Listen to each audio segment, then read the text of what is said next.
really grew and grew over the last couple of weeks. How did it come together for you guys over these last couple of days? Yeah, good morning, Tom. Good morning, everybody else, or afternoon. I guess if you believe everything that's been in the media, it's been around for a few weeks here. That's not entirely the case. I think this was something that James and myself talked about over the last few days. Daryl Morey and myself began to have conversations only briefly, only really hours and little on a couple of days prior to the trade deadline, and it moved relatively quickly from there. Joe Vardon. Hey, Sean. Hey, Joe.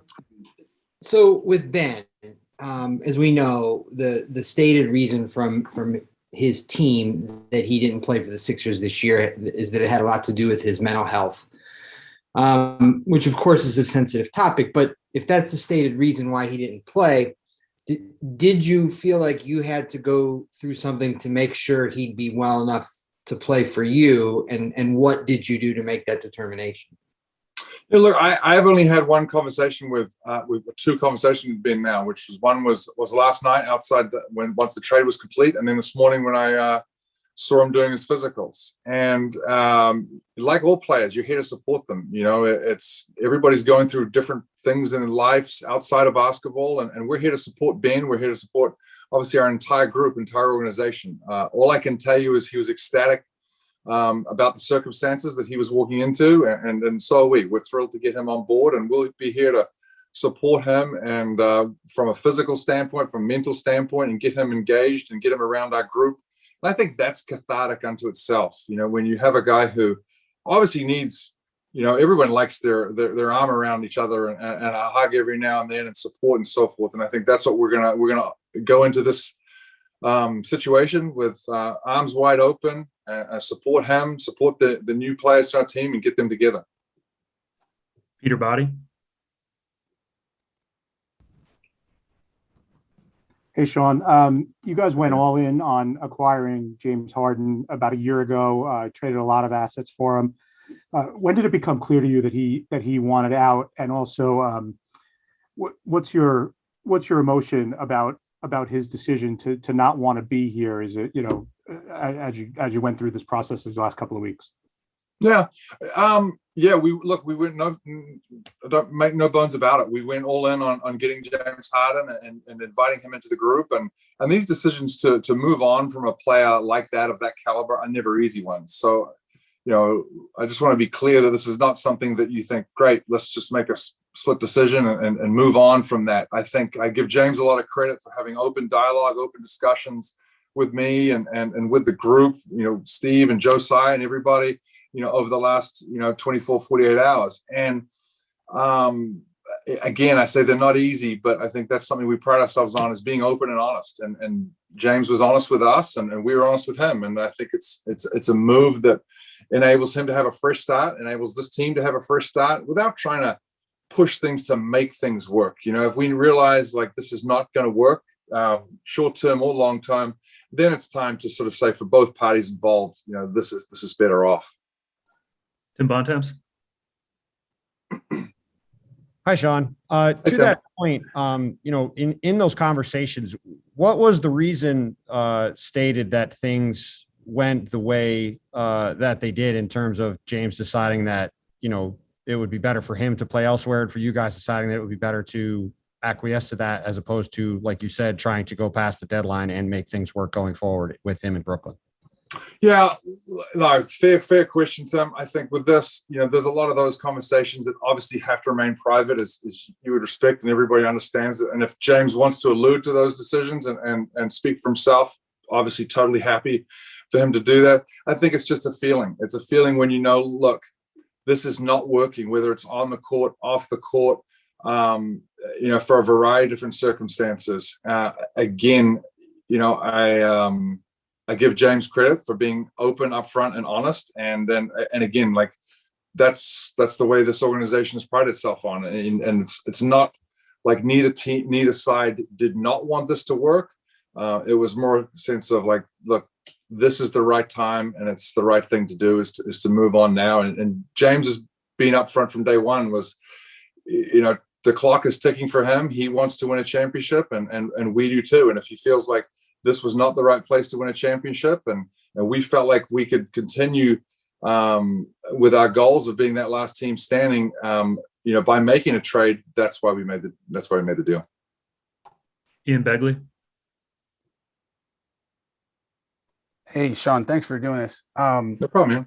If Philadelphia, for whatever reason, hadn't reached what you deemed a suitable offer yesterday, were you prepared to, deal with whatever the next steps were with James after that?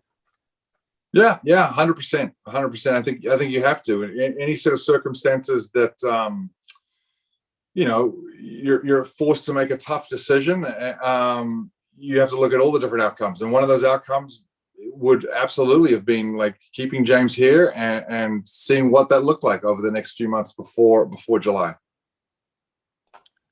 Tom Dowd. Hey, Sean, Ben Simmons is such a unique player. I mean, how do you see his fit with this group, and how does it change the team that you have going forward? Yeah, well, I think it's obviously you guys have seen and watched us play, and you see where some of our holes are, and to be quite frank, Ben plugs a lot of those holes. In fact, the three players that we traded for, fit a lot of our needs.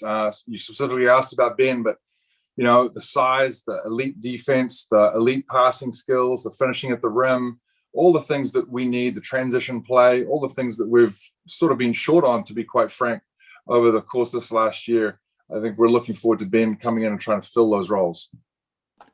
Brian Mahoney.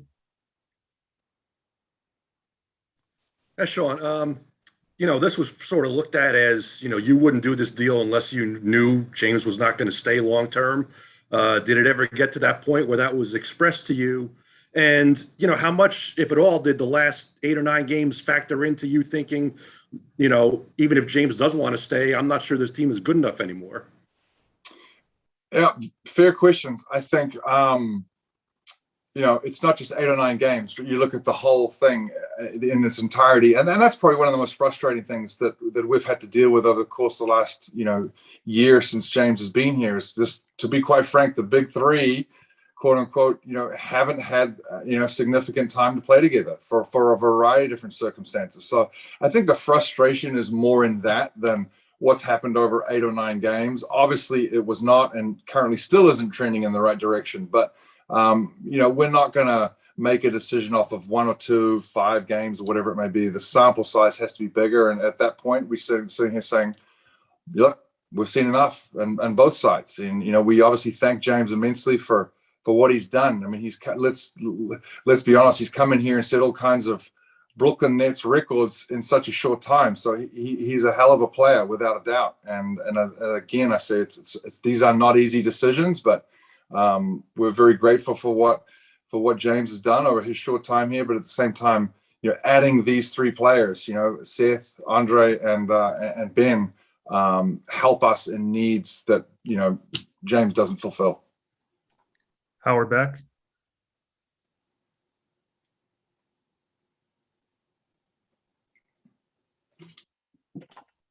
We'll move on. Tim Bontemps. Sorry. Or Howard, if you want to jump in, you can go ahead. Sorry. I'm on my phone and I didn't realize I was still muted. Hi, Sean. Sorry about that. Yeah. A quick question and then a broader one. The quick question is just when you expect Ben Simmons to make his debut, if you have a sense of that. And the broader one is simply that in his time in Philly, the sense was always that Ben was very much wedded to the idea that he was point guard. He was the primary ball handler. You obviously have Kyrie, you've got Kevin Durant. My sense has been that, maybe Ben Simmons in the past wasn't open to moving around the lineup, even though he could play all 5 positions. What kind of discussions have you had either with him, his camp, with Steve Nash about how he fits in and what his comfort level is not being the primary ball handler? Yeah.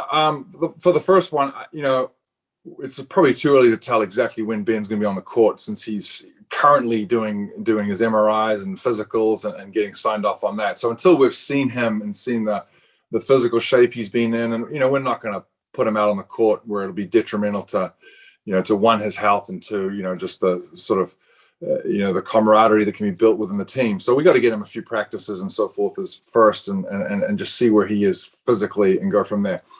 Regarding being a primary ball handler, that discussion, to be quite frank, I haven't had with Ben. I'm not obviously not worried about it. I think he does a lot of things on the court, whether that's handling the ball or not, that help us, that help fulfill some needs.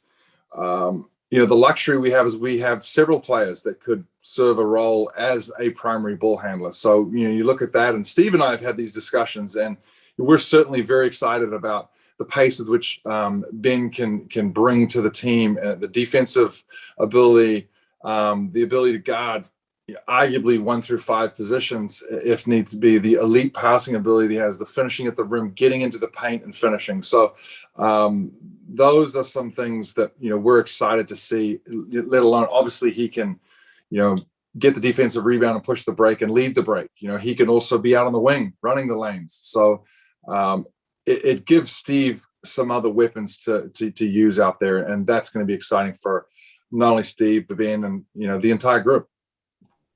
Bontemps.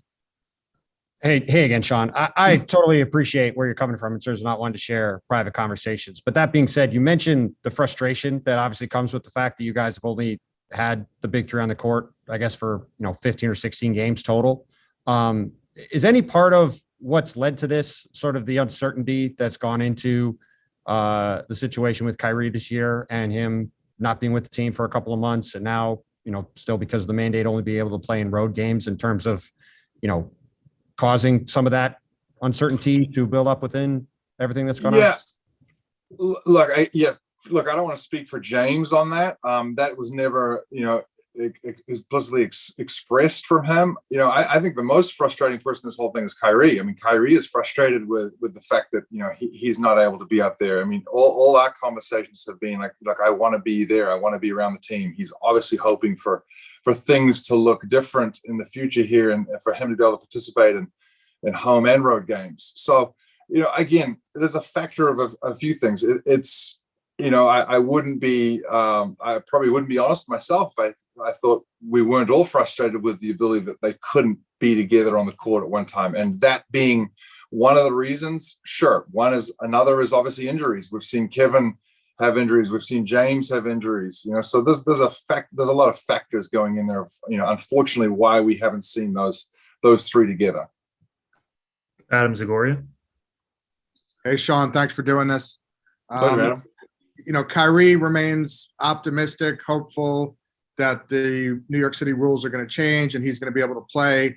I guess, how optimistic and hopeful are you guys? And, how concerned are you in the playoffs, having to play a 7-game series if he can't play a game 6 or a game 7 at home? Yeah. Well, regarding the playoff situation, I think that's something we crossed that bridge at that point. I think the concerns for us are immediate, right? Like it's right now. Like, what are we doing? How are we bringing these new players into our fold here, and how are we getting the team, healthy and back together as quick as possible and trending in the right direction? So the decision on the mandate, that's obviously far above my pay grade and not something that I'm, overly concerned about now. I mean, I think we're always going to be optimistic. I just look around the world and I see things are changing. I mean, whether it's the mask mandates, New York, New Jersey, Connecticut, and then you've got entire countries who are changing their outlook on Omicron and COVID and so forth. So, again, far bigger discussion. My hope would be that, by the time, we roll around the playoffs, if not sooner, the world looks like a different place, and the more people that are vaccinated and so forth, and we're moving on. Economies have to keep moving, let alone NBA franchises. Time for a couple more here. Joe Varden. Sean, you make a lot more money than the mayor. I'm just saying. He's a lot more powerful than me. I'm not saying you had to do this, but did you consult or talk to Katie and Kyrie about this trade? And then do you think the Sixers tampered with James? Yeah, these discussions were really had between James, myself, and then Joe Tsai. Those are the discussions. At the right point, we involved the key stakeholders and told some other players of what we were about to do.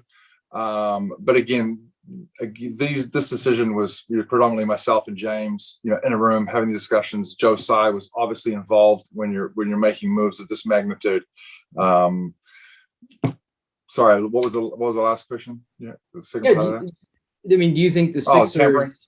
Yeah. Look, I think that's a lot of, unfortunately, the world we live in right now, so much of this is being played out in the media, and so much of this is, whether it's scuttlebutt, hearsay, and so forth. It's just the nature of the beast. It's just the nature of the world we're in. I'm not going to start making accusations at everybody else. I mean, again, this particular set of circumstances was played out in the media far earlier than any conversations we ever had. So, look, I don't know. And I again, if this is where it ends up, and that'll be completely up to the league to look into these set of circumstances. Last question, Tom Dowd. Hey, Sean, Curry and Drummond are guys that both bring very specific strengths with the three-point shooting and the rebounding. How significant to have them in this deal, and what they're going to bring to you guys?